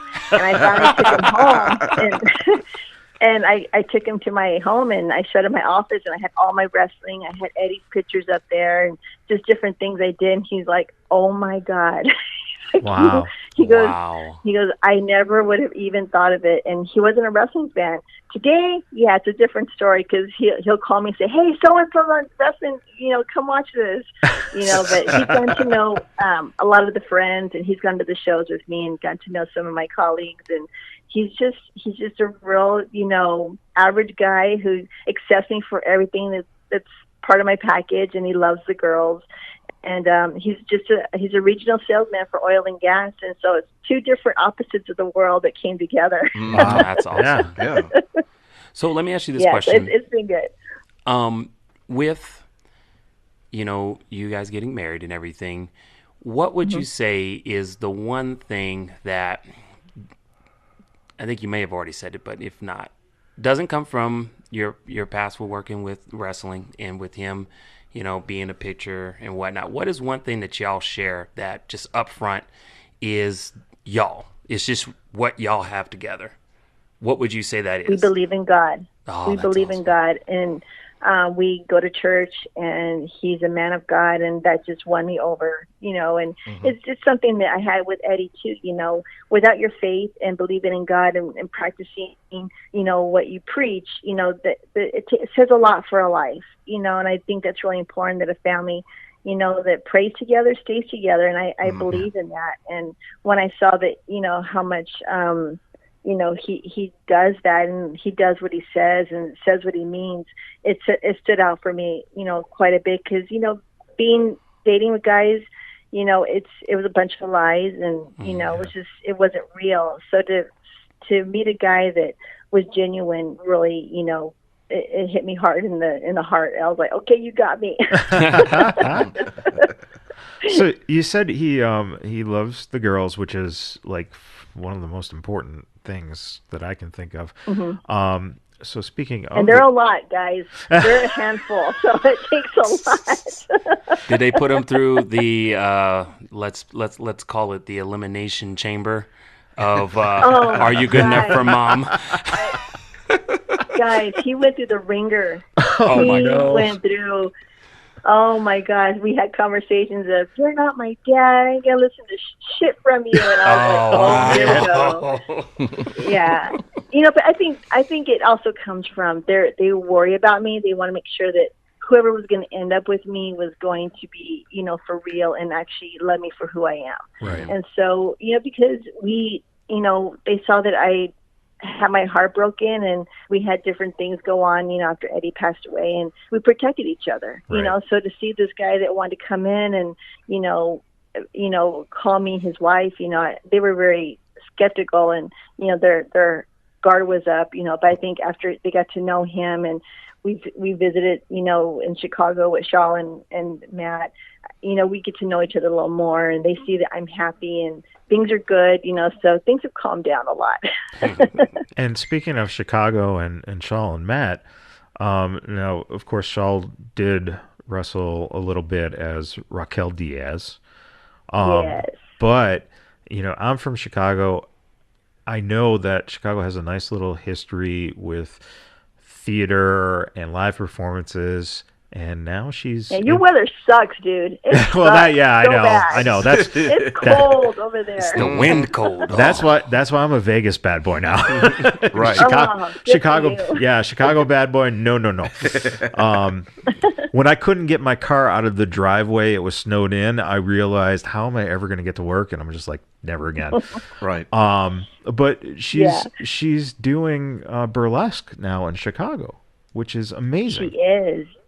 Yeah, she's always been a performer. When WWE released her from a neck injury, and she just missed performing, and her second love is dance, and she loves to choreographer, different groups, and now she's part of a burlesque group, and that's just her love. And her dream is to own her own dance studio where she's able to create and to, especially the kids. She wants to teach kids how to dance. Yeah. And she's good at it. She's so talented, and she's a performer. She loves the crowd. The bigger the crowd, the better she is. And so awesome. I'm really proud of her. And Matt is just the biggest supporter, and he's so wonderful.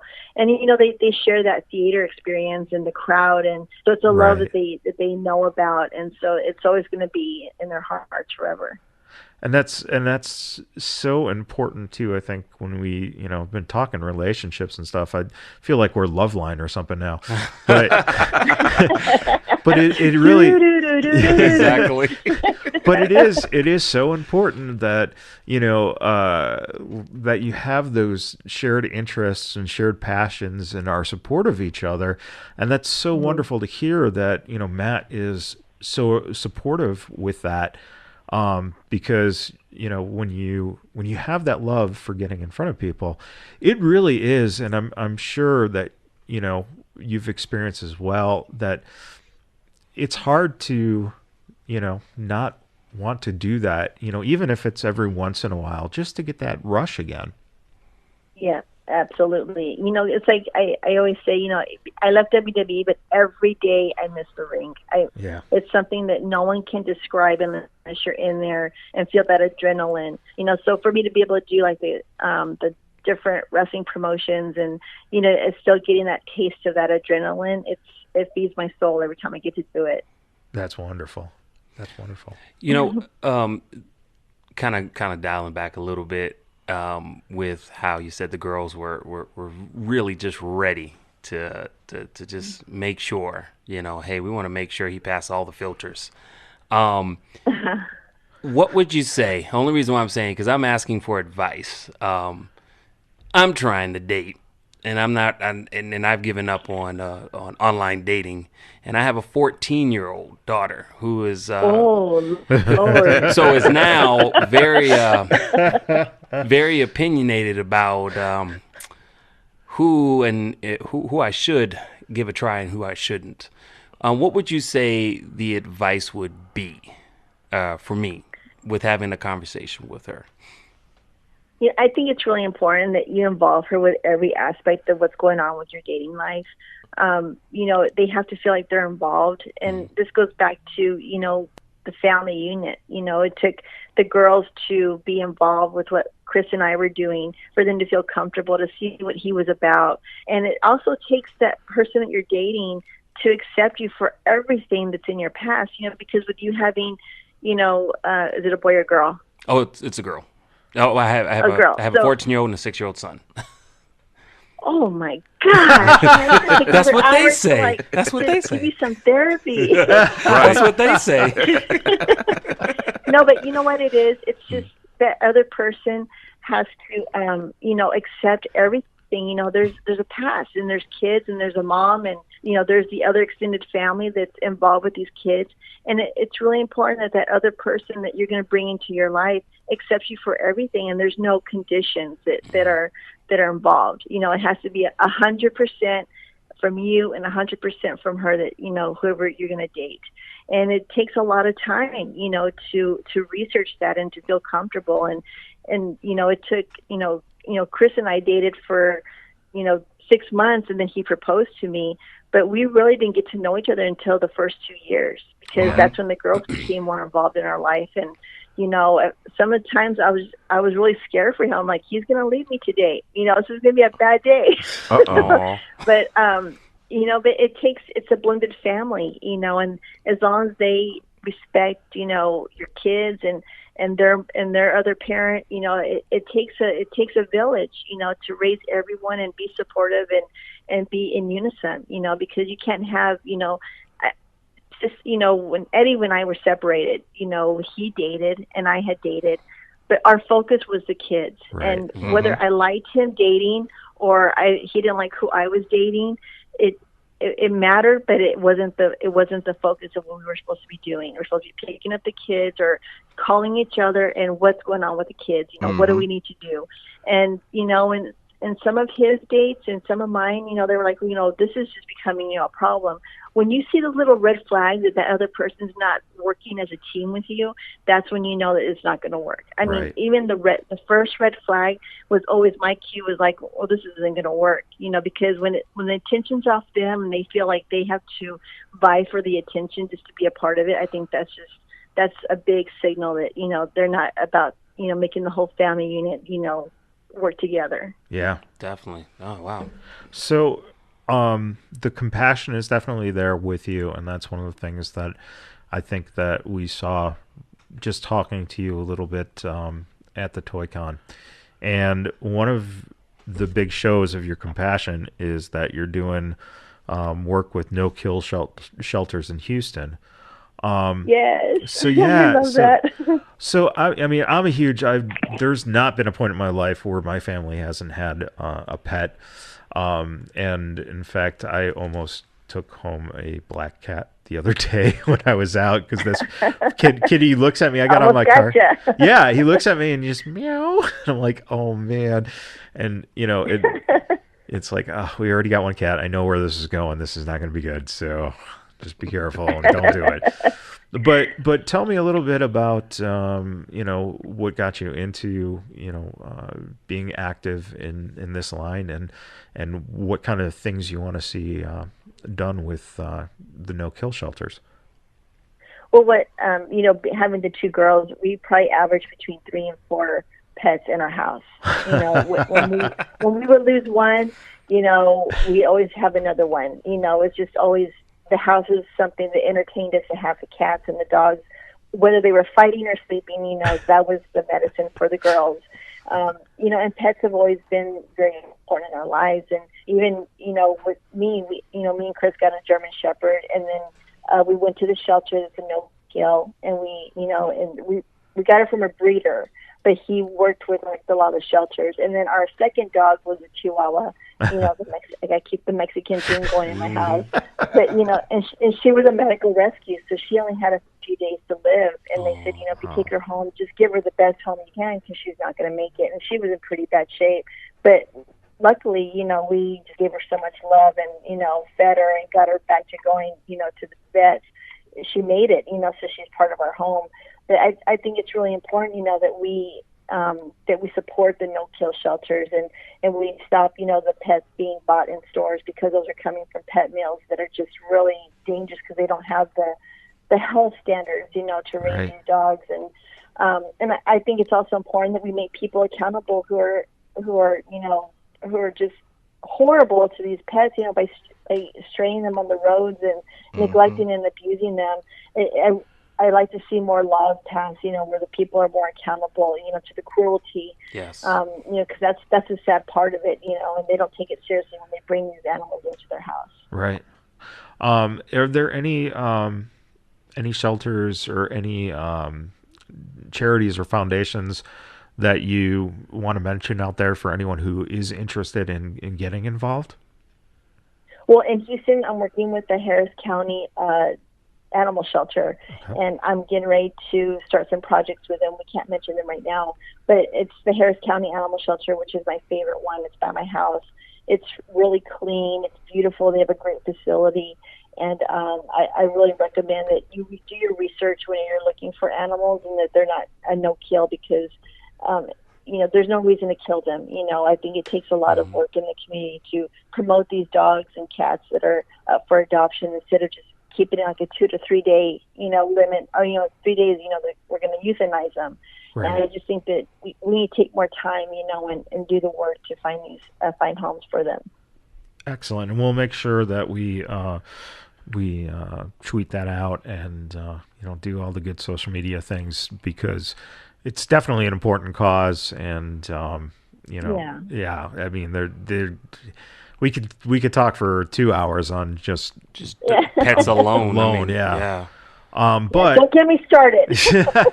I'm trying to keep my mouth shut because I'll get on a soapbox real quick. So keeping my mouth shut on that. I'll see you on Twitter. But there are some fun things you like to do. You're a big beach person and you like to skydive. I mean, love skydiving. Love it. Where did that come from? I mean, how did you get into skydiving? I've always loved death-defying things, like, the fastest roller coaster and the highest one. And, the girls love these fast rides. And, once you find the tallest roller coaster, then you look for what's next. You're like, well, let's skydive. And we did it last year, and we just fell in love with it. And we have a place in Sharon, Texas that it's called Skydive Houston, and it's just amazing. I mean, it was my first one, and we've already bought our other jump, and it's an amazing feeling to be on top of the earth and just see, how beautiful God's created the earth, and to have that peace and quiet up there. It's pretty amazing. And so, has Chris skydived with you yet? No, we did. Yeah, we did our first jump together. Oh, really? What was it like? Yeah. He had me go out first. I kind of worried about that, but it's okay. I made it. I would have did the same thing. You go first, and I'll follow you. Yeah. Well, did he say the line afterwards that he fell for you twice? No, he didn't. Man. Then I would say, okay, now you're corny. You're being really corny now. Right. And you like the beach. I mean, growing up in that area in El Paso, how did you get into, liking the beach, since there's really... Because I got tired of the desert. Yeah. Right. Tired of the tumbleweeds. No, I've always loved the beach. Eddie and I lived in Tampa for 15 years. Right. We were always at the beach, and they had the most beautiful beaches there. And any vacation I take, we always go to a beach. So we went to Cabo Wabo, and we took a cruise last year to Cozumel in Honduras. Wow. And so it's just amazing. I mean, you put me in a beach, and I can sit there all day and be a happy camper. Oh, and just stare at the horizon. It's so beautiful and peaceful. Oh, it's gorgeous. Oh. Yeah, it's really nice. Out of all the places you've traveled to over the years, whether it be just pleasure or for work, what have been some of your favorite places to, see and visit with, that kind of beauty that a lot of people don't get to see? gosh, probably my favorite places were the Swiss Alps with WWE. That was incredible to see. Wow. Brazil was beautiful. There was the beaches are just gorgeous, and Paris was romantic, to look at, and then there's Vegas. There you go. Vegas. Yay. That's where I love we Vegas, live. so. Did you Yeah. did you ever get a chance out here to see any shows or any performances or gamble or what? No, Anything? I didn't. Oh, well, see now. No, but I saw some bonuses on some slot machines that I enjoyed. Nice. I'm glad you saw them because I don't see them. I don't gamble, so I don't know.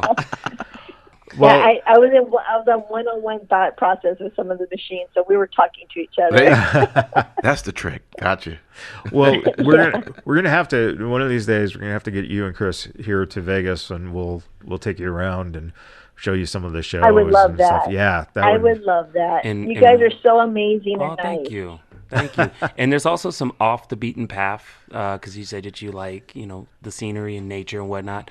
Vegas, believe it or not, does have nature scenery that people don't know about. And would love to have an opportunity to kind of, show you around those parts as well. Mm-hmm. I will take you up on that. That sounds incredible. I heard there's some caves there by Vegas that y'all can canoe, and the water looks beautiful. I never knew that before. They do. We have some out there. We also have a mountain peak, believe it or not, that snows, and this is snow outside of the infamous Snowmageddon that happened in Vegas. Yeah, I know. I missed that by a week, thank God. Thank goodness. But yeah, there's a lot more to Vegas than just the strip and the casino. There's a lot of history here as well. So definitely, when you're ready, you just let us know, and we'll definitely be there. But I will bring this up because usually these guys allow me to actually have a segment for every interview that I ask everybody. And what it is it's called the oh shit moment. And that can be either from your own personal life, it could be with your time with WWE, just anything to where you either experience this encounter and you were like, oh shit.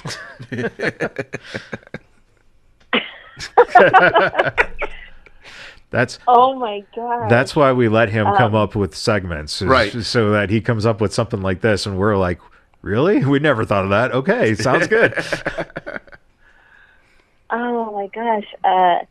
I think, a lot of my oh shit moments was watching some of the Divas tops come off during a match. That was pretty an oh shit moment. One was during WrestleMania. We saw a top come off. I won't say her name because she was pretty embarrassed, but a lot of some of them, oh shit moments was actually, some of the guys having diarrhea and they took like a body slam, and that was an oh shit moment. Oh, yeah, and definitely. I'm not going to say his name because he was mortified, but that was a pretty awesome moment to be, on the side of the ring. You're like, yeah, that was an oh shit moment. Literally an oh shit moment. Well, Yeah. I can tell you what I may have in the back of my head, you just gave it to me, is that is after a year of doing this, I think I'm going to compile a Simon Street's famous oh shit moments, and we'll do a poll, and we'll see which interviewer had the best oh shit moment. I will be honest with you, not trying to speak too much in the future, I will say that one by far was really good. So you'll probably be in the running. I know you have a slammy, but we'll have to come up with something and send it over if you win. Just giving you a heads up. Well, thank you. But I think my own personal oh shit moment was the night that I forgot my promo, and that's how Excuse Me got created. So that was, I said oh shit a couple of times sitting there. Yeah. So it was literally an accident that your catchphrase. Absolutely accident. They always gave me my promo. I had a 2-page promo that night, and they gave it to me about 4:30. We went live at 6:30. And they changed my promo 2 or 3 times. And I was in the wheelchair, and Teddy Long at the time was the one that would push me out, and he stood there with me, and he would watch these promos come back, like just completely change and just different verbiage. And finally they changed it, and we're going live in 15 minutes, and I was like, oh shit, I'm going to fuck this up. And I was pretty worried because, Vince was making all the corrections, and they would go type it up and print it out and bring it to me. And I was just like, you've got to be kidding me, because I'm a perfectionist. When they gave me a promo, I would go in the corner away from everybody and just memorize, because sometimes I would have like a 3 to 5 minute promo, and that's a lot of lines to memorize. Right. And so, there was a lot of details that they were very strict about me having. And I went out there and, Teddy Long went around through Gorilla and around this corner and took us to the stage, and he's like, "You gonna fuck this up, aren't you, player?" Absolutely. I was like, "Definitely, I am." And he took me out there, and I started, and I had all 3 promos in my mind just floating around. I didn't even know where to start. And so I stood there with like a deer in headlights, and the fans caught on really quick that I forgot my promo. And they were throwing me fingers, and they were like giving me these horrible, like saying horrible things to me in the front row. Wow. And I just kind of like, got mad and said, "Excuse me." And I said it about 2 or 3 times, and they hated it even more that I even said anything to them. And the writers were like, "Hey, I like that. Let's try it again." I'm like, "There's no way." I go the next night. I go, they're not gonna feed into it. And sure enough, I walked out there with, and just started saying, "Excuse me," and the fans just hated me ever since. And that's my old shit moment. Wow. Wow. I will tell you this. Yeah. You have now set the bar. I'm going to say it right now for anybody listening. If you are doing an interview with the Vegas Bad Boys of podcasting, Vickie Guerrero has thrown down the gauntlet on what the standard is. My challenge to you is please top that if you can. Well, I'm glad it's better than diarrhea, so I'm pretty proud of that one. Well, and you're up there with Al Snow and his story of Hardcore Holly. I love Al. Yeah. He's so sweet. And yeah, Al apparently Hardcore Holly jacked up his trunks while he had him up for a suplex, and you could see all of Al's man bits. Yeah. So. Hey, I didn't have a problem with that. We're good. Nice. Vickie, was there ever a time then, outside of that one moment you have, did you ever get nervous out there in front of all those people, or it was easy for you? I got nervous. No, it was, every night was a challenge. I always got nervous when I worked with the guys, whether it was working with Rey Mysterio in the wheelchair when he gave me the West Coast pop off the top rope, working with Undertaker or Edge, doing the spear. I always was nervous because I wanted to be where I was supposed to be at the right time and when the guys needed me there. Right. So I always made sure that I understood, where I was supposed to be and when the timing of it, because I always wanted to do a good job for the guys. So doing a promo, I had that. I was okay because it's just me in the ring and, I was fine. But you add the element of, maybe 4 to 6 other superstars in the ring, and everyone has a distinct, timing to what they're supposed to do. Right. Yeah. You want to make sure that you're not the one screwing it up. Right. Understandable. And you also, that's the whole thing with the timing is you're also don't want to screw it up, but you're putting each other, into physical peril as well. So you don't want to see, the last thing you want to see is Edge go for a spear and, get a stinger and all He of a sudden. misses me. Yeah. I ducked out of the way. Yeah, exactly. Sorry, I can't do this. So then what was it like then for you? Because you got to participate in that first Women's Royal Rumble match.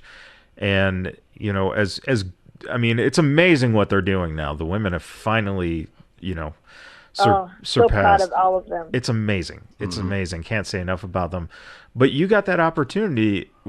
What was the prep like on that day? Did you know that you were going to be going in, and were you, was it kind of a fluster, nervousness? No, we didn't. Well, I got the call in December, and so they brought us in that weekend in January. We didn't, when I flew in, we didn't know what number we were or who was actually going to be part of it because it was all a secret. Right. So we met, and we met at the hotel, and as you walk in, you start seeing all these different faces, and there was talent that I didn't even met, like Jacqueline Moore. Right. Just to meet her, I was just honored, to be able to shake her hand and give her a hug. Yeah. And I got to work with different women that I worked with before, and then the new girls, that were there that I hadn't even met yet. There were the new superstars it was just an incredible night, and I think we were just so excited to meet each other and to work with each other that we were on high for the 2 days. So Saturday and Sunday we got to hang out before the show, and then on Sunday morning they told us that we were going to main event. They changed the whole card for us to be last. Nice. And that was just an honor. I mean, I was just full of gratitude and making sure I really didn't mess up because I hadn't been there for a while. But it was fun. I mean, it was a great time, and all the adrenaline and getting to go out there and entertain fans. It was a blessing. I wanted to ask you, Vickie, how do you feel when you watch or when you hear someone like Sasha Banks, who got in the industry by watching Eddie do the moves that he does and motivated her to be a great performer as she is in the ring? I mean, Eddie influenced a lot of people. Even I was watching this past week's SmackDown, and Tom Phillips even mentioned Latino Heat when Rey Mysterio was in the ring. You hear constantly references to Eddie. He was a major influence in the wrestling community. What's your take when you hear these and see this? It makes me smile because it's recognizing what a great talent and legend that Eddie was, and he loved his craft so much, and he wanted to make every fan enjoy their ticket that they paid for that night, and to know that people are, thinking of him and how it's inspired their legacy and their character, and Sasha Banks wearing tights that resembled Eddie, flames, and it's a gift from God because, especially for my daughters, they look at them and go, "That's pretty cool," So and to hear how Eddie has influenced them through his struggles and how he beat the odds. It's pretty. I mean, this is heartwarming, because his voice was able to influence others to do good. Yeah. Well, what's really interesting, I've been to a lot of house shows over the years, and the thing that always sticks out to me from all these different wrestling matches I've seen, whether it be on TV or be in person, is there was a house show at Staples Center. Eddie was in a tag match. I think Chavo was the partner at the time. And it's a house show. You really don't have to do, much of... More relaxed. Right, exactly. So what Eddie was doing, and it was brilliant because I was not then watching the match. I was watching him on the corner using that damn stupid fucking tag rope that no one ever uses anymore. And what he would do is he would start slowly walking, like sidestepping, and the rope would slide with him. So he'd go from the corner. Ingenious. Yeah, I mean, he would go to the middle of the damn rope to make the tag because he had the tag rope. He could make the tag. Brilliant. And it was like you could. Yeah. I mean, it was so. That's the fun things that I remember. I can't tell you what happened. What else happened on that card? All I can tell you is that I remember like it was yesterday, because it was something. It was something that if you've been in the wrestling ring, if you've had those experiences and stuff, you knew right away that you were watching something that was absolutely Eddie just having pure fun and messing with the ref. Yeah. It was amazing. And that's what Eddie wanted was, whatever it was that, Eddie did, as long as the fans went home, laughing or being pissed off or, just disrespected Eddie, just by, bitching him out on the way home. He's like, I did my job. Yeah. And that's what I learned, that no matter how many fans were in the, in the stadium or in the arena, whether it was a bad crowd or there was two fans on the third row that were watching, as long as I could connect with them or, see them laugh or see them like throw me a finger, I'm like, I got them, and that was my challenge every night was, is to make sure that whatever I did it well, and I made my point, to entertain them. And I just was watching before I came over here, quickly the Hall of Fame speech that you gave for the acceptance in '06. Mm-hmm. And the first thing that caught me, right away was the girls were so young. Just looking at that. Yeah, it was like, oh man, they were so strong and just so beautiful, and they represented it really well, and I was really proud of them that night. Yeah, and the speech was incredible. There was so much emotion, obviously, because it was so fresh still. But now that time's gone on, and you've been, you were with the company for such a significant period of time. If they do call on you for the Hall of Fame, would it be something that would totally surprise you? Because I personally, and I believe the guys feel the same way, you are definitely in our minds a Hall of Famer because I'll give you $5 later, guys. But really, seriously, you took something that was basically, I kind of liken it to when Eddie and China were put together. It was something that was like, this is, how's this going to work? Weird. Yeah. And Eddie just ran with it, Yeah. and he took it somewhere, and then, China reciprocated it, and it became something wonderful that you never forget. I think you did the same thing. You came in and you took something that wasn't defined yet, and then you made it defined. And to me, that is Hall of Fame work, because you weren't even in the business. You weren't even in, a television personality or something. You were someone who was simply the wife of a wrestler who, was welcomed into the family, like we said before. And you gave all these people in the WWE universe all these great memories and moments. And, would you be surprised if they called on you? Or is it something, obviously it's probably something you don't think about. I hope. Well, every beginning of the year you think, oh, am I going to get the call?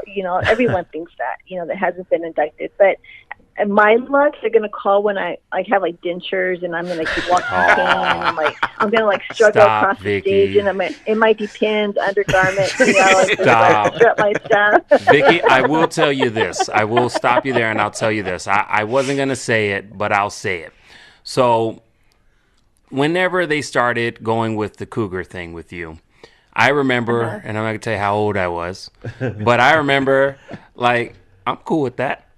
I'm cool with that. I have no problems in that. Now, I wasn't going to say that, but you started saying the dentures thing, so I'm pretty sure, they'll call you probably sooner than that. But I will say this, kind of going on with what Michaels was saying. When we think of general managers, if you get a consensus of most people who watch wrestling, your name always comes up because you've held that position, entertained us, and probably irritated some people with the character that you did excellent at displaying for not only Raw, but SmackDown, and for a long extended period of time, even to the point to where I remember when they were trying to figure out who are they going to have for Monday Night Raw, and I think it was you, Teddy Long, coming out. We were like, oh, wow, we're going to get Vickie back. All right. We know how this works. Right. All right. So to have that alone, in my mind, with the rest of the fellas at Vegas BadBoyz of Podcasting, you are not a shoe-in, you're an obvious choice. And I would hope that if there was any way that I could, I don't know, have picket signs or something, or send a letter, and maybe be honored with a cease and desist at some point from WWE, I would honestly do it. Because I'm just being honest, and I'm not trying to blow smoke. I'm being honest because I'm going off of what Michael said. You are the bar as far as what we've been looking for with general managers. They tried it with superstars time and time again, but you had that special recipe. Yeah. Well, thank you. Everyone deserves their spotlight, and each year it's always fun to see who they're going to induct, because it's a surprise, and I enjoy it every year to see each week who they're going to bring on to for their induction. But whenever they feel like it's the right time, then I will gracefully accept, and it's something that it's always on my bucket list. So whenever they think it's time, then that'll be a fun time of the year for me to celebrate. But it's just We'll just see, guys. Tell them that it might be pins, and it'll be a great year. Gotta ask you, Vickie, the "excuse me" line that you use. Do you have shirts out for that, or? I do. It's on my website. I have shirts. Okay. And I have some stickers, and Pro Wrestling Tees created a "excuse me" pin that's pretty cool. I'm pretty happy about it. And I have some sleep masks that have the "excuse me, I'm sleeping." Really? I'm trying to, incorporate, my "excuse me" into different merchandise. So I have some pretty cool shirts. Okay. And we're working on some other ideas. So yeah, it's gotta make that dollar and try some new ideas. Is the website just VickieGuerrero.com, or is it something else? .net. Yeah, .net. VickieGuerrero.net. Okay. Uh-huh. That is awesome. And there's also one other thing that you did recently that came out recently, is the RVD Headstrong documentary that came out. I believe you were in that for a little bit. Yeah, they say that I'm in it, but I'll see how it turns out, because I haven't seen it or to even know how I'm involved with it. So I'm anxious to see how much of it is that I'm in. Have y'all seen it yet? No, that's we're on our list. We've been so crazy busy with everything going on and trying to get this person and that person the schedules all together. Yeah. But that's definitely, because we talked to Rob. He was at the ToyCon as well. Yeah. And it's definitely something that we want fans to check out, because that's another. Again, you look at these journeys that everyone has taken over the years, and if you can find a point to document it, it's really impactful to see what people go through in their everyday lives. Yeah. Right. Yeah. And yeah. That's something that again, it's RVD Headstrong. Listeners should look it up. Now, I know recently you got a new acting agent. Is that correct? Yes, I'm represented by Page Parks Agency, and I have an agent now, so we're starting to audition for commercials and short films and possibly a sitcom.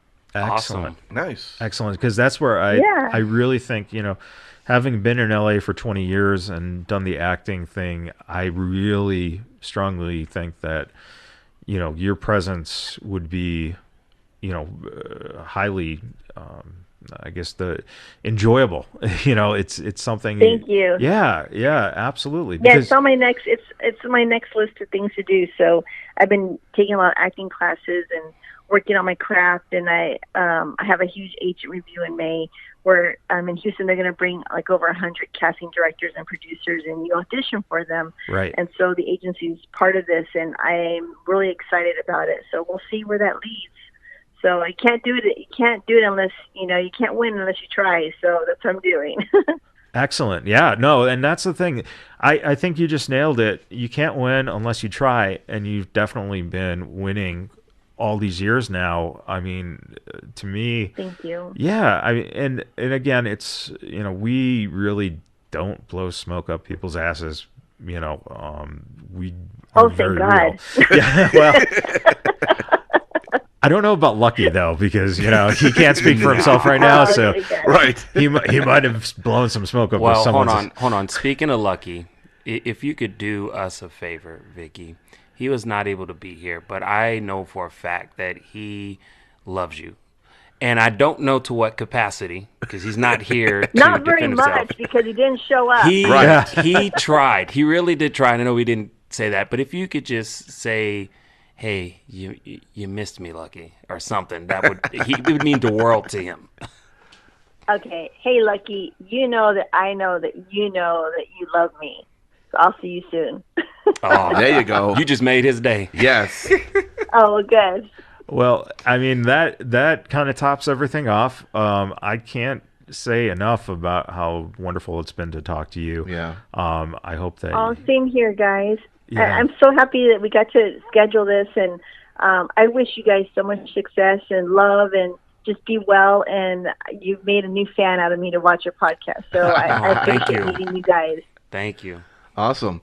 Well, until then, we will a lot of the things that we talked about as far as your website, also some of the initiatives that you are pushing. We will put all those things on our social media sites as well, so people are able to easily connect to you and those things as well. So again, we thank you very much. And until then, thank everyone for listening to the biggest bad boys of podcasting.